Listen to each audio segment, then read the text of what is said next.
Ladies and gentlemen, welcome back to another video. I hope you are all doing well. Now in today's video, we've got another brilliant video planned. As part of our multi-engine instrument rating training, myself and another student, Rich, who you may have seen from some previous videos, are going to be doing a two-way flight. So the plan is for me to depart Oxford. I'm going to head up to an airport in Wales called Harden.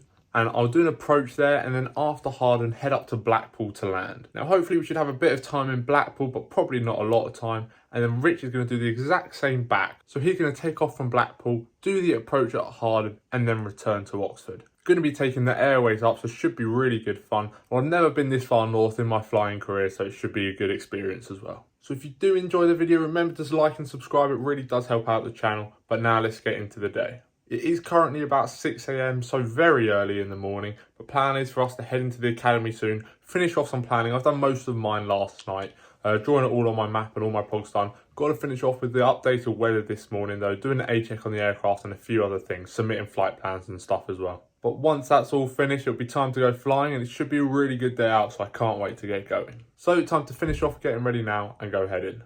As we left the accommodation, it was clear to see it was a very foggy day here in Oxford. But once I made it into the academy, it was time to finish off my planning with the relevant winds, and then we head out to the aircraft to do our A-check. Currently walking out to do the A-check. It is very foggy, as you can see.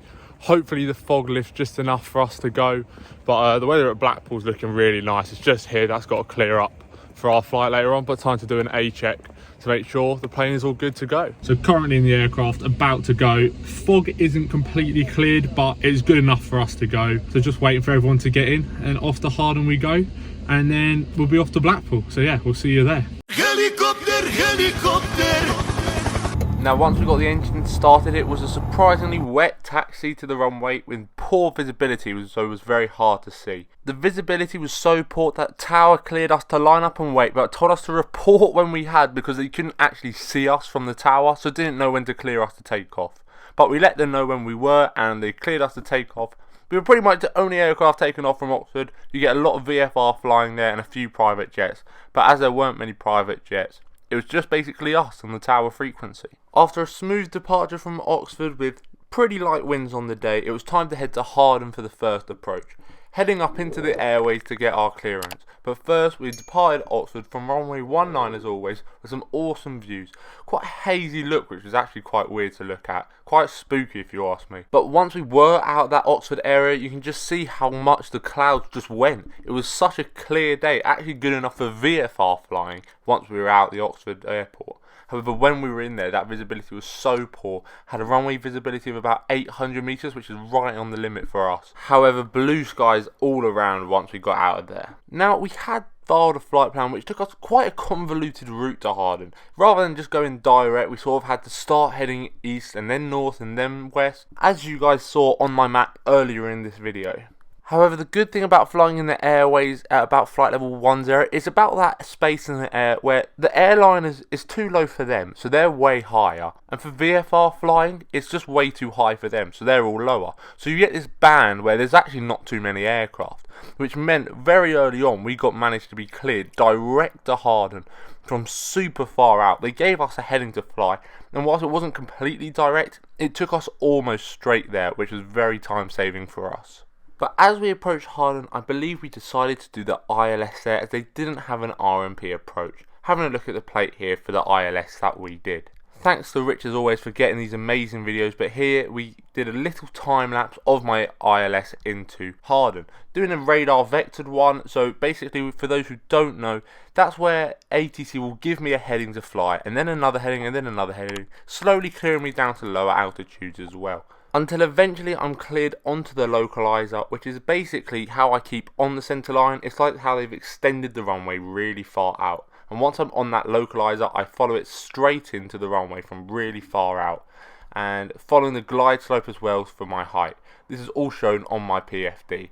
But once we get to our minimum descent altitude, we apply full power, as you guys know, and we do go around at Harden. And then time to head to Blackpool. Now I actually love belugas. I think they look so cool and so unique to fly, and actually they fly out of Harden. There is a little Airbus base there where a lot of the belugas fly. I really wanted to see one today, but unfortunately we didn't. I did have a good eye out and I was staring super hard to try and find one, especially on the way back when I wasn't flying. However, I don't think there were any at Harden today, which was very annoying. But after departing Harden, we flew to Blackpool via Liverpool, so we got some cool views there. Hard to see, but we could see Anfield Stadium, for those who don't know, is where Liverpool football play, as well as the Everton Stadium. And for the approach into Blackpool, we decided to do a radar vectored RMP approach, which is, instead of using the localizer, we actually used the GPS to fly us straight in. Got cleared on a nice long final, which gave me plenty of time to work out what I was doing, especially good for a new airport that I've never been to. But after what felt like the longest final of my life, I finally made it into Blackpool. We had some awesome views of the Blackpool Tower as we came in. A really smooth day for it. There was actually quite a crosswind at Blackpool, which did make it a little bit harder. However, nothing too strong that we couldn't handle. But I know you guys love checking out my landing, so let me know what you think of this one in the comments, with the crosswind bearing in mind.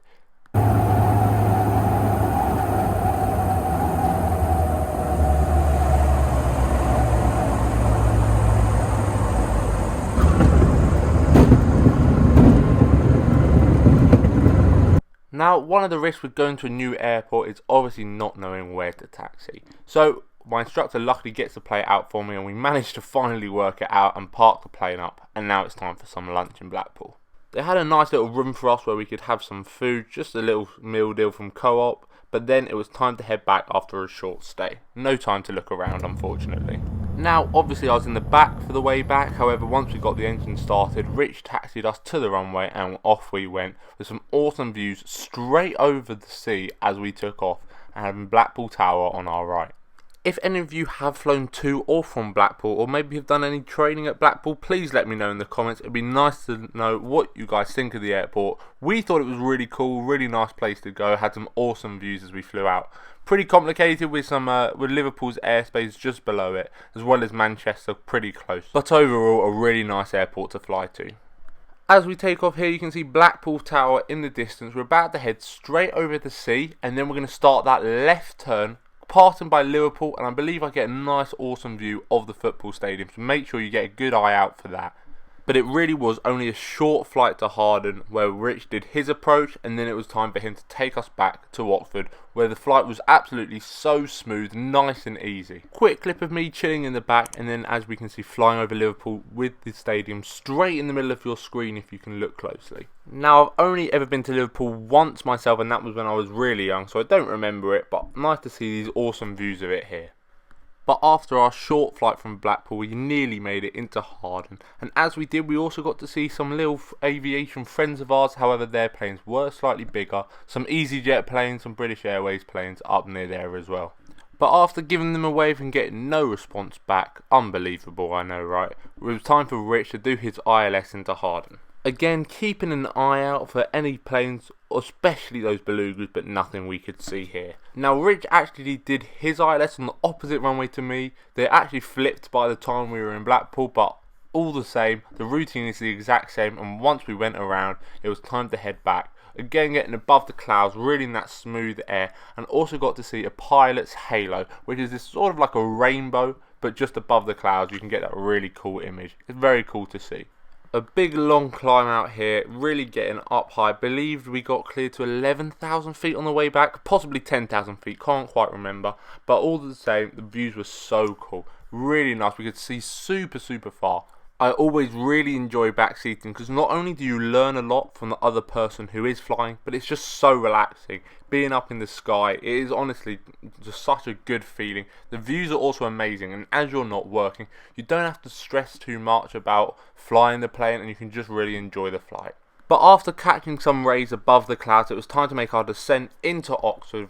Beautifully flown by Rich. Unfortunately, as we did make that approach, we did get stuck in the hold. Nothing ATC could do about it, but it was not fun for us. But after doing that hold, I believe it was an ILS runway 19, as standard, back into Oxford. Now you can just see Oxford in the distance there, and once we did get overhead, as I just said, we are in that hold, doing a few laps of that hold unfortunately, nothing we can really do about that when we're flying. If they have jet traffic, which has priority over us, really nothing we can do. They have to come in while we sit in the hold. Obviously, they burn a lot more fuel than our planes, so they just get that priority. As well as that, they're paying commercial customers, so definitely want to get them in. Although, whilst in the hold had those awesome views of Blenheim Palace, if you haven't been there, it's pretty cool to go and watch.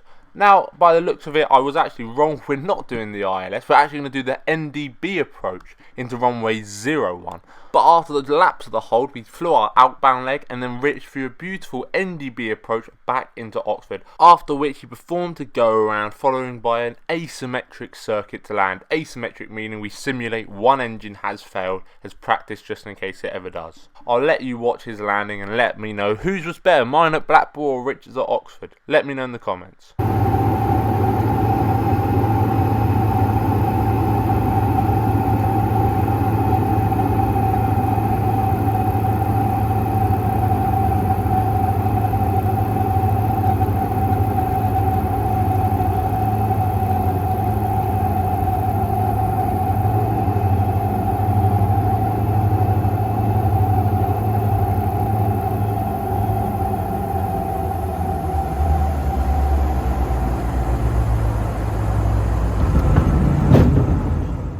And luckily we got back into Oxford before that beautiful jet took off, because otherwise we would have been in the hold for longer.